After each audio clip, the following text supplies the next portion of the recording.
انہوں نے کہا کہ اگر میں اس کے بعد پھر کوئی بات پوچھوں یعنی اعتراض کروں تو مجھے اپنے ساتھ نہ رکھیے گا کہ آپ میری طرف سے عذر کے قبول کرنے میں حد کو پہنچ گئے ہیں۔ پھر دونوں چلے، یہاں تک کہ گاؤں والوں کے پاس پہنچے اور ان سے کھانا طلب کیا۔ انہوں نے ان کی ضیافت کرنے سے انکار کیا۔ پھر انہوں نے وہاں ایک دیوار دیکھی جو گرا چاہتی تھی، تو خضر نے اس کو سیدھا کر دیا۔ موسیٰ نے کہا کہ اگر آپ چاہتے تو ان سے اس کا معاوضہ لے لیتے تاکہ کھانے کا کام چلتا۔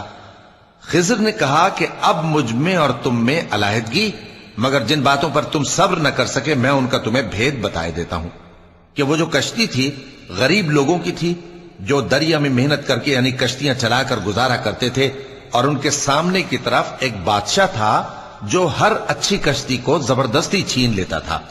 تو میں نے چاہا کہ اسے عیبدار کر دوں تاکہ وہ اسے غصب نہ کر سکے، اور وہ جو لڑکا تھا اس کے ماں باپ دونوں مومن تھے۔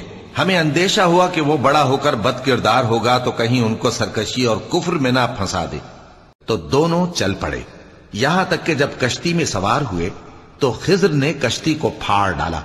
موسیٰ نے کہا کیا آپ نے اس کو اس لیے پھاڑا ہے کہ سواروں کو غرق کر دی؟ یہ تو آپ نے بڑی عجیب بات کی۔ خضر نے کہا کیا میں نے نہیں کہا تھا کہ تم میرے ساتھ صبر نہ کر سکو گے؟ موسیٰ نے کہا کہ جو بھول مجھ سے ہوئی اس پر مواخذہ نہ کیجیے اور میرے معاملے میں مجھ پر مشکل نہ ڈالیے۔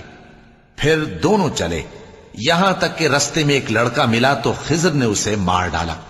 موسیٰ نے کہا کہ آپ نے ایک بے گناہ شخص کو ناحق بغیر قصاص کے مار ڈالا، یہ تو آپ نے بری بات کی۔